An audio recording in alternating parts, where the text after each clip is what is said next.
Hey everybody, welcome back. Today I'm going to do something a little bit different. This is a first impressions video. I'm going to be smelling fragrances from the house of Rania J. Recently I fell in love with Ambre Loup, which is a lovely spicy amber fragrance. I got a bottle of that from Rania J, and I've been lucky to get my hands on samples of a bunch of her other fragrances, and what I'm going to basically do is sniff them pretty much for the first time on camera and just give you my first impression. So I want to run through this, reasonably quickly, because I don't want this to be a long video. I have smelled some of these for the already, just once. I have not worn them, so I'm going to be sniffing on paper strips just for practical purposes and giving you a first impression. Alright, so the first fragrance I'm going to be spraying is Rose Ishtar. Alright, so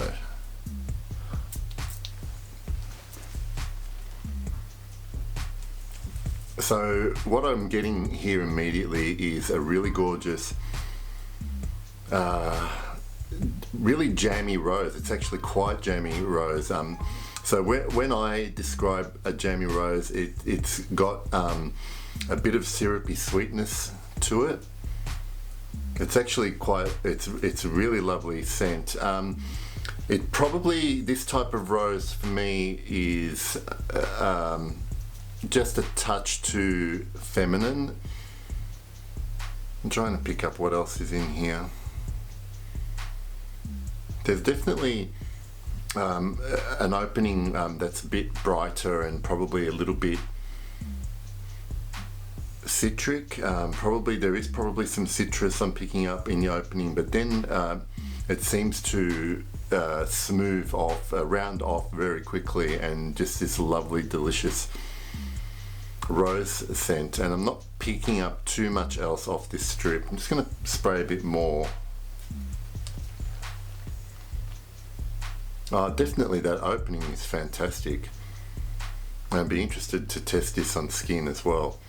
So if anyone's interested in me doing a review on any of these fragrances, a full review, just let me know in the comments. But certainly Rose Ishtar, mainly what I get is a great syrupy, almost jammy, fruity rose opening, and then that smooths off.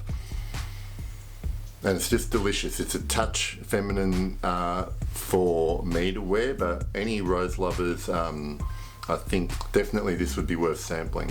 So that's Rose Ishtar. Okay, so this one is called Oud Assam, and presumably I'm going to be smelling a bit of oud in this one. And let's see what else we got. Okay, well this one here is actually quite a skanky oud now.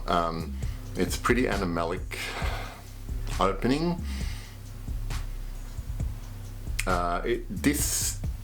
Some people might find a little bit challenging, because there is, to my nose, probably a little bit of a fecal element to the opening on this. So whereas that Rose Ishtar opening was really delicious and pleasing and lovely, this one here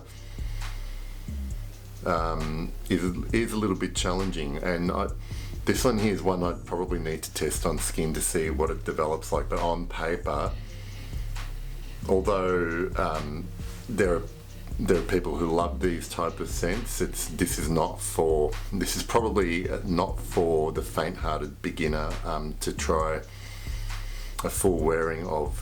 Definitely need to sample.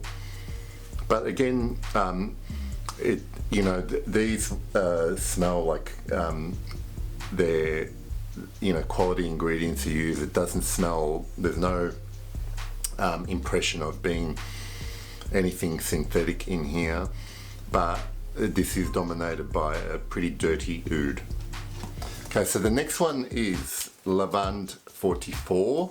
I have smelled this one before, and generally I'm not the biggest fan of lavender dominant scents, even though I've got lots of fragrances with lavender in them. Obviously a lot of fougères have lavender, but this one here, I'll just spray it again to remind myself, this is actually dominant lavender, and it is certainly the star of this fragrance. It's anything else in this fragrance that I'm getting is purely a support act and probably there to emphasize the lavender, but this is a very, very nice wearable lavender. To me, it's not that same lavender that you might associate with your grandmother.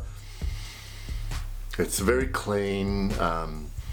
It's got an element, it's aromatic, but again, I'm probably not doing any of these scents justice by sniffing them on paper strips, but I really like this for what it is. If you are a fan of the lavender note, this is quite a nice thick lavender. There's an element of aromatic sweetness to it, but it is the dominant part of this fragrance, as the name would probably suggest. Lavande 44. Okay, so I will sniff Ambre Loup here. I already know what it smells like. I love it enough to buy a bottle, but this is just really, to me, such a gorgeously sweet, balsamic amber accord. I definitely pick up also a touch, well, the oud comes through in this one, and it's not a, it is a little bit of a dirty amber, but it is probably, again, one that might be challenging for some people, but to my nose, this is quite gorgeous. There's lots of woodiness that comes through here. I think there's Gaiac wood in here that gives it a little bit of smokiness. There's a lot of stuff going on in Ambre Loup, which I really, really enjoy. Okay, next one is called Tea Habanero. I think that this is a tobacco dominant one. There's again one I haven't tested a lot. This is quite nice. It's got a nice opening. There's definitely, to my nose, some citrus in the opening. It's a little bit of a spicy tobacco. It's definitely not a sweet, honey tobacco or cherry tobacco, the ones that are quite popular. This is, a variation of something probably like Aramis Havana, except this is to me a little bit more refined than that, and I do love Havana, but this is to me smoother, more mellow, certainly quite a masculine scent. I really like this one actually, Tea Habanero.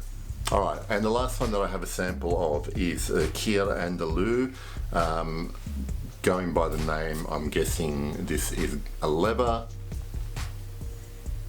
and it is a lovely leather. This is really a beautiful brand new leather smell. Certainly reminds me of brand new leather in the interior of a car. I'm guessing it's really, really nice. I'm trying to pick some of the other notes in here. There's something else that's really putting a nice accent on the leather, and it's almost like a fruity note in the background that's giving this such a nice accent in the leather. And I'm not talking about something like the use of raspberry in like Tuscan leather and that kind of thing, but this is its own version. There's also now on this paper strip a little touch of smokiness coming through. It's really, really nice. Actually, this has been, apart from Ambre Loup, which I already love, the Cuir Andalou is for me the most impressive of the lot I've smelled, and they've all been nice and worth trying. Obviously some might not be for a lot of people, but this one here has certainly been probably the one that's caught my attention the most. So it's Cuir Andalou. As far as I'm concerned, all of these samples that I've mainly smelled for the first time here are definitely worth exploring more. I want to do more testing of some of these, and if you'd like some of these reviewed in full, please let me know in the comments. I do plan on doing an Ambre Loup review in full, but any of these other ones, of course, let me know. I'm happy to test them further. For me, the standouts for me have been the Cuir Andalou, the Rose Ishtar, and probably tie between the Lavande 44 and the Tea Habanero. So I hope you enjoyed that little overview of Rania J. But thanks for watching, and I hope you enjoyed it. See you later.